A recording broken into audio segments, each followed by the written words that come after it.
کل آپ نے ایسے منعقد کیا تھا کہ دنیا میں شہریار کی پہلی غزل کا تشریح سنا. آج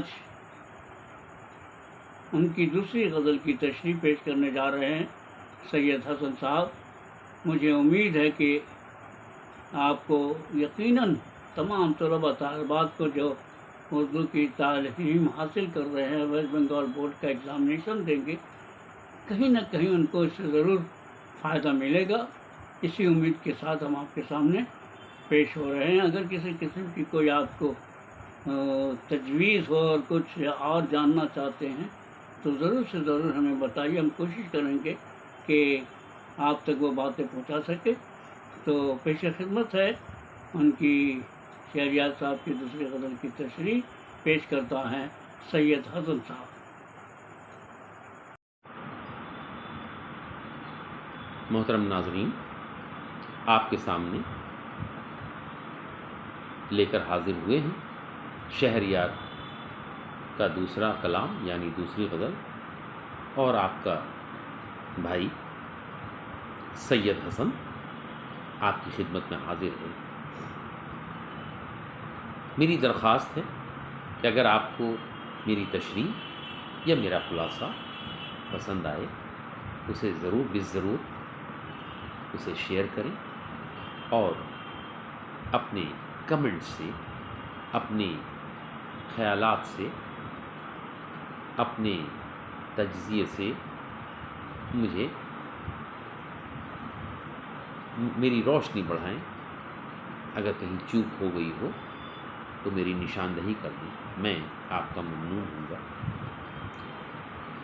دیکھیے، دوسرے کلام میں مطلع میں شاعر فرماتا ہے کہ سیاہ رات نہیں لیتی نام ڈھلنے کا، سیاہ رات نہیں لیتی نام ڈھلنے کا، یہی تو وقت ہے سورج تیرے نکلنے کا. دیکھیے مطلب میں کتنی خوبصورتی سے شاعر نے اس خیال کو پیش کیا ہے. رات تو یوں ہی سیاہ ہوتی ہے، یہاں مزید سیاہ لگانا گویا کہ گھنگھور گھٹا چھائے، بہت زیادہ تاریکی چھائی ہوئی ہے. سیاہ رات نہیں لیتی نام ڈھلنے کا. اب یہاں میں نے آپ سے پہلے بھی عرض کیا ہے کہ لفظی معنی سے زیادہ شاعری میں معنوی معنی کی اہمیت ہوتی ہے. تو یہاں سیاہ رات جو ہے مصیبت کی علامت ہے. سیاہ رات انسانی زندگی میں بہت پریشانیاں ہیں، بہت اس کے ساتھ دشواریاں ہیں، جہاں کبھی کبھی انسان ٹوٹ سا جاتا ہے، اس کی ہمت جواب دے جاتی ہے، اس کے عزائم بکھرنے لگتے ہیں، اس کی امیدوں پر پانی پھرتا دکھائی دیتا. تو شاید یہ کہتا ہے کہ سیاہ رات نہیں لیتی نام ڈھلنے کا. ڈھلنے کا مطلب اب رات کا خاتمہ ہونے کا.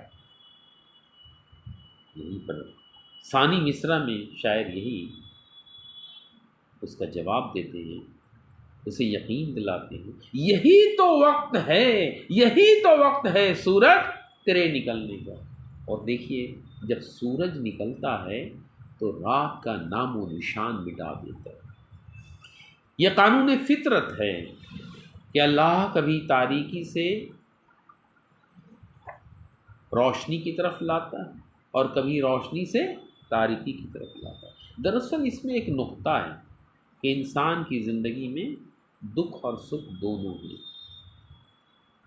تو آپ گھبرائیں نہیں، آپ پریشان نہ ہوں، آپ کی ہمت جواب نہ دے. جب حد سے زیادہ مصیبتیں بڑھ جاتی ہیں تو وہیں سے مصیبتوں کے کم ہونے کا سلسلہ بھی شروع ہو جاتا ہے، اور ایک وقت وہ آتا ہے جب آپ خوشحالی سے بڑے آرام دہ طور پر اپنی زندگی کو گزارتے ہیں. تو شاید یہی کہہ رہا ہے، سیاہ رات نہیں لیتی نام ڈھلنے کا، یہی تو وقت ہے سورج تیرے نکلنے کا. جب بہت زیادہ پریشانیاں بڑھ جاتی ہیں تو پھر ان پریشانیوں کا سدباب بھی شروع ہو جاتا ہے۔ آئیے اس غزل کے دوسرے شعر کی طرف ہم لوگ بڑھتے ہیں کہ یہاں سے گزرے ہیں، یہاں سے گزرے ہیں، گزریں گے ہم سے اہل وفا۔ دیکھیے اس مصرع اولا میں کتنی خوبصورتی سے اس خیال کو پیش کیا گیا ہے۔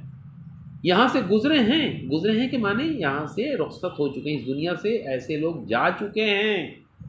ماضی کی بات کو حال کے انداز میں پیش کیا جا رہا ہے۔ یہاں سے گزرے ہیں، گزریں گے، آنے والے زمانے میں بھی لوگ آئیں گے، ایسے حالات کا مقابلہ کریں گے۔ برے سے برے حالات کا مقابلہ ہمارے ماضی میں لوگوں نے کیا، مستقبل میں بھی لوگ کریں گے۔ ہم سے اہل وفا، ہم کہاں ہیں؟ حال میں ہیں۔ یہاں سے گزرے ہیں، گزریں گے ہم سے اہل وفا، ہم جیسے لوگوں کی طرح جو جس طریقے سے عزمت اپنے مصمم ارادے سے ہم ڈٹے ہوئے ہیں، ایسے ہی مقابلے ماضی میں بھی ہوئے اور ایسے ہی مقابلے انشاءاللہ مستقبل میں بھی ہوں گے۔ ہر زمانے میں ایسے لوگوں کی کمی نہیں رہی ہے۔ یہاں سے گزرے ہیں، گزریں گے ہم سے اہل وفا، یہ راستہ نہیں پرچھائیوں کے چلنے کا۔ زندگی، یہ راستہ سے مراد یہاں زندگی ہے۔ زندگی جو ہے پرچھائیوں کے چلنے کا نام نہیں ہے۔ یہاں پرچھائی سے مراد کون ہے؟ ایسے لوگ جو کم ہمت والے ہوں، جن کے اندر حوصلے کی کمی ہو، وہ زندگی کا مقابلہ نہیں کر سکتے۔ زندگی کے مقابلہ وہ کرنے کے لیے بلند ہمتی ہونے پڑتے ہیں، حوصلے کو بہت بلند رکھنا پڑتا ہے، عزائم کو پختہ رکھنے پڑتے ہیں، تب کہیں جا کر آپ مصیبتوں کا مردانہ وار اور ڈٹ کر مقابلہ کرتے ہیں اور اس کے بعد اپنی منزل مقصود کو پاتے ہیں۔ تو شاعر نے یہی کہا، یہاں سے گزرے ہیں، گزریں گے ہم سے اہل وفا، یہ کھیل یہ راستہ نہیں۔ یہاں سے گزرے ہیں، گزریں گے ہم سے اہل وفا، یہ راستہ نہیں پرچھائیوں کے چلنے کا۔ اس کے بعد دیکھیے ایک اور شعر آتا ہے اور بہت خوبی ہے اس شعر میں۔ کہتے ہیں، کہیں نہ سب کو سمندر بہا کے لے جائے، کہیں نہ سب کو سمندر بہا کے لے جائے، یہ کھیل ختم کرو کشتیاں، یہ کھیل ختم کرو کشتیاں بدلنے کا۔ کہتے ہیں شاید یہ سمندر کو ایک بہت بڑی مصیبت بتائے گی کہ دیکھو یہ بہت بڑی مصیبت ہے، اگر تم نے اپنا رویہ نہ بدلا تو اس سمندر میں تم غرق ہو جاؤ گے، تمہارا وجود بھی ختم ہو جائے گا۔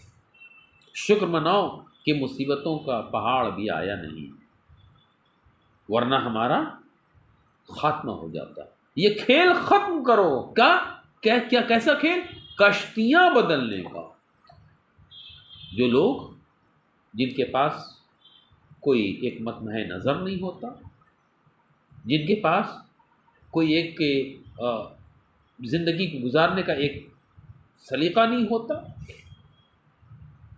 کبھی تولا کبھی ماشا، کبھی ادھر چلے گئے کبھی ادھر چلے گئے، کبھی اس پہلو پر جا گئے کبھی اس پہلو پر جا گئے، ایسے لوگ ہمیشہ ناکام ہوتے ہیں۔ اپنی فکر کے تئیں رہو، بھروسہ رکھو اس ذات پر کہ جو ہوگا وہ ہمارے حق میں ہوگا۔ لالچ انسان کو لے ڈوبتی ہے، حرص و ہوس کا آج کا انسان اس کا غلام بن چکا ہے۔ جہاں اسے فائدہ دکھتا ہے وہیں وہ چل پڑتا ہے۔ ایسا آدمی کبھی کبھی بہت بری طرح پھنس جاتا ہے اور اس کے بعد اس کا وجود بھی ختم ہو جاتا ہے۔ تو بتانے کی کوشش کی گئی ہے، شاعر نے یہ بتایا ہے، یہ سبق دیا ہے کہ حرص و ہوس سے بچو اور اپنا ایک نظریہ قائم کرو، اور جس رویے پہ جس راستے پہ تم چل رہے ہو اسی پہ چلو تو بہتر ہے، ورنہ آج ادھر کل ادھر گئے تو اس میں تمہارا وجود بھی خطرے میں پڑ سکتا ہے۔ اسی لیے شاعر نے کہا ہے، کہیں نہ سب کو سمندر بہا کے لے جائے، یہ کھیل ختم کرو کشتیاں بدلنے کا۔ اور آخری شعر میں دیکھیے، بگڑ گیا جو یہ نقشہ ہوس کے ہاتھوں سے، بگڑ گیا جو یہ نقشہ ہوس کے ہاتھوں سے، یہاں جو لگا کے بے خوبی پیدا کرتی ہے۔ اگر بگڑ گیا لالچ میں پڑھ کر جو ہم نے اپنی زندگی کو بگاڑ دیا تو یوں سمجھیے کہ آپ کا وجود بھی خطرے میں پڑ جائے۔ بگڑ گیا جو یہ نقشہ ہوس کے ہاتھوں سے تو پھر کسی کے سنبھالے نہیں سنبھلنے کا۔ جب ایک بار معاملہ خراب ہو جائے گا تو پھر اس کے بعد آپ ختم ہو جائیں گے، پھر اسے راہ راست پر لانا، اسے ٹھیک کرنا اب آپ کے اختیار میں نہیں ہے۔ کمان سے تیر تو نکل جاتا ہے پھر لوٹتا نہیں، آپ کی زندگی بھی وہی ہے۔ اگر ہوس کے ہاتھوں سے آپ کا نقشہ بگڑ گیا، آپ کی زندگی بگڑ گئی تو پھر بہت مشکل ہے، بلکہ ناممکن ہے کہ آپ کی زندگی محفوظ رہ سکے۔ تو بہت خوبصورتی سے شاعر نے اس آخری شعر میں سمجھانے کی کوشش کی ہے، بگڑ گیا جو یہ نقشہ ہوس کے ہاتھوں سے تو پھر کسی کے سنبھالے نہیں سنبھلنے۔ اور آخری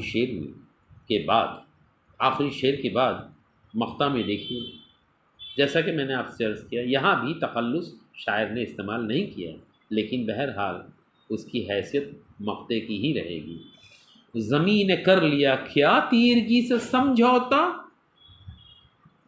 زمین نے کر لیا کیا تیرگی سے سمجھوتا، خیال چھوڑ چکے کیا چراغ جلنے کا۔ زمین سے مراد دنیا میں والے لوگ،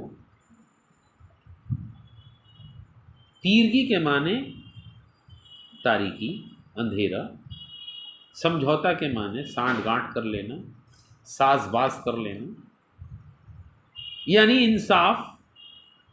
انصاف اب نہیں رہا، انصاف کا بھی خون ہو رہا ہے۔ جہاں کہ ایک امید تھی انسان کو کہ انصاف ملے گا، وہ انصاف کا مقام بھی ڈگمگا چکا ہے۔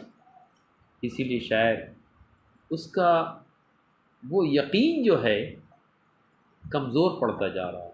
اسی لیے شاعر کہہ رہا ہے زمین نے کر لیا کیا تیرگی سے سمجھوتا۔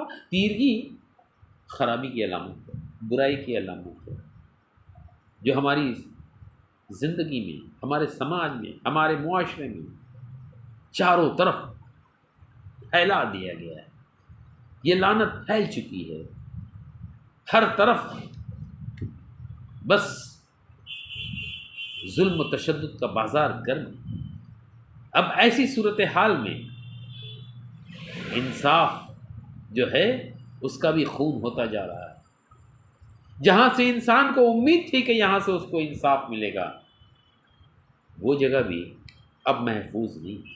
شاعر نے طنز کرتے ہوئے کہا زمین نے کر لیا کیا، ایسا لگتا ہے کہ سانٹھ گانٹھ ہو گئی ہے، ذرا یقین ہوتا جا رہا ہے۔ زمین نے کر لیا کیا تیرگی سے سمجھوتا، خیال چھوڑ چکے کیا چراغ جلنے کا۔ ایک چراغ ہی تو ہے جو جل رہا ہے، لیکن اگر چراغ بھی بجھ گیا تو ہماری زندگی تو تاریکیوں میں ڈوب جائے گی، یہ دنیا تو ختم ہو جائے گی، پھر اسے بچانے والا کون؟ جہاں چاروں طرف ہر طرف حرص و ہوس کا ماحول ہو جائے، پھر اس کی سلامتی تو ناممکن ہے۔